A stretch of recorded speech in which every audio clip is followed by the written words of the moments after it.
ಇಷ್ಟು ವರ್ಷ ಬಿಜೆಪಿಗೆ ಯಾಕೆ ಗೆಲ್ಲೋಕೆ ಸಾಧ್ಯವಾಗಲಿಲ್ಲ? ಯಾರು ಗೆದ್ರೂ ಪರವಾಗಿಲ್ಲ, ಬಿಜೆಪಿ ಮಾತ್ರ ಗೆಲ್ಲಬಾರದು. ಜಮಾತ್ ಬಿಚ್ಚಿಟ್ಟಿದೆ ಕೇರಳದ ಮ್ಯಾಚ್ ಫಿಕ್ಸಿಂಗ್ ರಾಜಕೀಯ.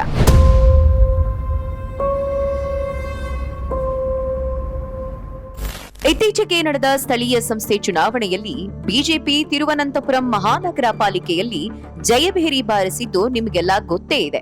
ಅಷ್ಟೇ ಅಲ್ಲ, ಇನ್ನೂ ಅನೇಕ ಮುನಿಸಿಪಾಲಿಟಿಗಳನ್ನು ತನ್ನ ತೆಕ್ಕೆಗೆ ತೆಗೆದುಕೊಳ್ತು. ಕೇರಳದಲ್ಲಿ ಇಂತಹ ಗೆಲುವಿನ ನಗೆಗೆ ನಾಂದಿ ಹಾಡಿದ್ದು ಕಳೆದ ಲೋಕಸಭಾ ಚುನಾವಣೆಯ ತ್ರಿಶೂರ್ ಲೋಕಸಭಾ ಕ್ಷೇತ್ರದ ಗೆಲುವು. ಚಿತ್ರನಟ ಸುರೇಶ್ ಗೋಪಿ ಕೇರಳದ ಮೊಟ್ಟಮೊದಲ ಸಂಸದರಾಗಿ ಆಯ್ಕೆಯಾಗಿದ್ರು. 3 ದಶಕಗಳ ಕನಸನ್ನು ಅವರು ನನಸು ಮಾಡಿದ್ರು.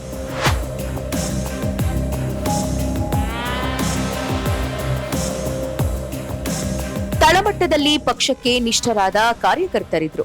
ಸಿದ್ಧಾಂತಕ್ಕಾಗಿ ಪ್ರಾಣ ಕೊಡಲು ಸಿದ್ಧರಾದ ಹೋರಾಟಗಾರರಿದ್ರು. ಆದ್ರೂ ಬಿಜೆಪಿ ಇಲ್ಲಿ ಚುನಾವಣೆಗಳನ್ನ ಗೆಲ್ಲೋಕೆ 3 ದಶಕಗಳೇ ಬೇಕಾಯ್ತು. ಇದರ ಹಿಂದಿರುವ ಕಾರಣ ಈಗ ಹೊರಬಿದ್ದಿದೆ.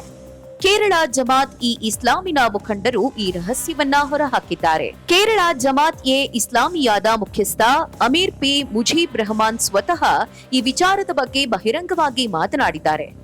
ಇಷ್ಟು ವರ್ಷ ತಾವು ಫಾಲೋ ಮಾಡಿಕೊಂಡು ಬಂದ ತಂತ್ರಗಾರಿಕೆಯಿಂದಲೇ ಕೇರಳದಲ್ಲಿ ಬಿಜೆಪಿಯನ್ನ ದೂರ ಇಡುವುದು ಸಾಧ್ಯವಾಯಿತು ಅನ್ನೋ ವಿಚಾರವನ್ನ ಅವರು ಹೊರಹಾಕಿದ್ದಾರೆ. ಯುಡಿಎಫ್ ಆದರೂ ಗೆಲ್ಲಲಿ, ಎಲ್ಡಿಎಫ್ ಆದರೂ ಗೆಲ್ಲಲಿ, ಬಿಜೆಪಿ ಮಾತ್ರ ಗೆಲ್ಲಬಾರದು ಅನ್ನೋ ತಮ್ಮ ನಿರ್ಧಾರವನ್ನ ತಾವು ಹೇಗೆ ಇಂಪ್ಲಿಮೆಂಟ್ ಮಾಡಿದ್ವಿ ಅಂತ ಅವರು ಆ ಒಳ ಒಪ್ಪಂದದ ರಹಸ್ಯವನ್ನ ಬಹಿರಂಗಪಡಿಸಿದ್ದಾರೆ. ಅತ್ತ ಯುಡಿಎಫ್, ಇತ್ತ ಎಲ್ಡಿಎಫ್. ಮಧ್ಯದಲ್ಲಿ ಬಿಜೆಪಿ ಬಲಿಷ್ಠವಾದರೆ ಅಲ್ಲಿ ಮೊದಲೆರಡರಲ್ಲಿ ಒಂದಕ್ಕೆ ಬೆಂಬಲ. ಕೇರಳದಲ್ಲಿ ಜಮಾತ್ ಇಂಥದ್ದೇ ತಂತ್ರವನ್ನ ಅನುಸರಿಸಿಕೊಂಡು ಬಂದಿದೆ. ನಮ್ಮ ಮೂಲ ನೀತಿಯೇ ಬಿಜೆಪಿಯನ್ನ ಸೋಲಿಸೋದು. ಒಂದು ವೇಳೆ ಬಿಜೆಪಿ ಗೆಲ್ಲುವ ಚಾನ್ಸ್ ಇದ್ದಲ್ಲಿ ಆ ಕ್ಷೇತ್ರದಲ್ಲಿ ಯುಡಿಎಫ್ ಅಥವಾ ಎಲ್ಡಿಎಫ್ ಪೈಕಿ ಯಾವ ಪಕ್ಷ ಸ್ಟ್ರಾಂಗ್ ಇದೆಯೋ ಅದಕ್ಕೆ ಬೆಂಬಲ ಸೂಚಿಸೋದು. ಆ ಮೂಲಕ ಬಿಜೆಪಿ ಗೆಲ್ಲದಂತೆ ತಡೆಯುವುದು. ಜಮಾತ್ ಮಾಡಿದ್ದು ಇದನ್ನೇ.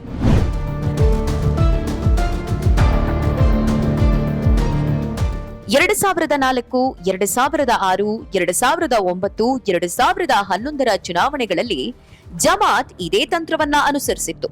ಆಗ ಬಹುತೇಕ ಕ್ಷೇತ್ರಗಳಲ್ಲಿ ಕಮ್ಯುನಿಸ್ಟ್ ನೇತೃತ್ವದ ಎಲ್ಡಿಎಫ್ ಸ್ಟ್ರಾಂಗ್ ಇದ್ದಿದ್ದರಿಂದ ಕಾಂಗ್ರೆಸ್ ನೇತೃತ್ವದ ಯುಡಿಎಫ್ ಬದಲಿಗೆ ಎಡಪಂಥೀಯರನ್ನ ಬೆಂಬಲಿಸಿತ್ತು ಜಮಾತ್ ಇ ಇಸ್ಲಾಮಿ.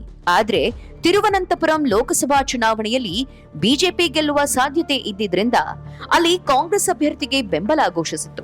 ಈ ಒಳ ಒಪ್ಪಂದಗಳು ಕೇರಳ ರಾಜಕೀಯದ ಬಹಿರಂಗ ಸತ್ಯ. ಆದ್ರೆ ಮೊದಲ ಬಾರಿಗೆ ಈ ಮ್ಯಾಚ್ ಫಿಕ್ಸಿಂಗ್ ಅನ್ನು ಜಮಾತ್ ಒಪ್ಪಿಕೊಂಡಿದೆ. ಇದಕ್ಕೆ ಕಾರಣವಾಗಿದ್ದು ಸಿಪಿಎಂ ನಾಯಕ ಎಕೆ ಬಾಲನ್ ಅವರ ಹೇಳಿಕೆ. ತಮ್ಮ ಪಕ್ಷ ಜಮಾತ್ ಇ ಇಸ್ಲಾಮಿ ಜೊತೆ ಯಾವುದೇ ಸಂಬಂಧ ಹೊಂದಿಲ್ಲ ಅಂತ ಅವರು ಹೇಳಿಕೆ ನೀಡಿದ್ದೇ ಈ ಸತ್ಯ ಹೊರಬರಲು ಕಾರಣವಾಯಿತು. ಮುಂದಿನ ಚುನಾವಣೆಯಲ್ಲಿ ಕಾಂಗ್ರೆಸ್ ನೇತೃತ್ವದ ಯುಡಿಎಫ್ ಅಧಿಕಾರಕ್ಕೆ ಬಂದ್ರೆ ಕೋಮಿವಾದಿ ಜಮಾತ್ ಇಸ್ಲಾಮಿನ ಪ್ರಭಾವ ಹೆಚ್ಚಾಗುತ್ತೆ ಅಂತ ಕಮ್ಯುನಿಸ್ಟ್ ನಾಯಕ ಬಾಲನ್ ಆರೋಪಿಸಿದ್ರು. ಇದಕ್ಕೆ ಉತ್ತರ ಕೊಡುವ ಭರದಲ್ಲಿ ಜಮಾತ್ ಈ ಸತ್ಯವನ್ನ ಬಿಚ್ಚಿಟ್ಟಿದೆ. ಜಮಾತ್ ಇ ಇಸ್ಲಾಮಿನ ರಾಜಕೀಯ ವೇದಿಕೆಯಾದ ವೆಲ್ಫೇರ್ ಪಾರ್ಟಿ ಕೂಡ ಚುನಾವಣಾ ಕಣದಲ್ಲಿದೆ. ಆದ್ರೆ ಬಿಜೆಪಿಯನ್ನು ಸೋಲಿಸಲೇಬೇಕಾದ ಸಂದರ್ಭದಲ್ಲಿ ನಾವು ನಮ್ಮ ಪಕ್ಷಕ್ಕೆ ಮತ ನೀಡೋದಿಲ್ಲ. ಮುಂದೆಯೂ ನಾವು ಇದೇ ತಂತ್ರವನ್ನ ಅನುಸರಿಸುತ್ತೇವೆ ಅನ್ನೋದು ಜಮಾತ್ ನಾಯಕ ಅಮೀರ್ ಮುಜೀಬ್ ವಾದ. ಕೇರಳದಲ್ಲಿ ಯುಡಿಎಫ್ ಎಲ್ಡಿಎಫ್ ಒಂದಾಗಬೇಕು. ದೇಶದಲ್ಲಿ ಬಲಪಂಥೀಯ ಹಿಂದುತ್ವವಾಗಿರಲು ಬಲಿಷ್ಠರಾಗ್ತಿದ್ದಾರೆ. ಕೇರಳದಲ್ಲೂ ಅವರ ಬಲ ಜಾಸ್ತಿ ಆಗ್ತಿದೆ.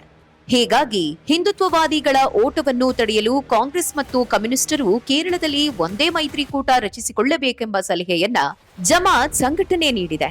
ಕೇರಳದ ಬದಲಾದ ರಾಜಕೀಯ ಪರಿಸ್ಥಿತಿಯಲ್ಲಿ ಹಿಂದೂ ಮತಗಳನ್ನ ಕಳೆದುಕೊಳ್ಳುವ ಭೀತಿ ಆಡಳಿತಾರೂಢ ಕಮ್ಯುನಿಸ್ಟ್ ಸರ್ಕಾರದ್ದು. ಹಾಗಾಗಿ ಜಮಾತ್ ವಿರುದ್ಧ ಮಾತನಾಡಿದಷ್ಟು ಹಿಂದೂ ಮತಗಳು ಗಟ್ಟಿಯಾಗುತ್ತವೆ ಅನ್ನೋ ತಂತ್ರಗಾರಿಕೆ ಆ ಪಕ್ಷದ್ದು.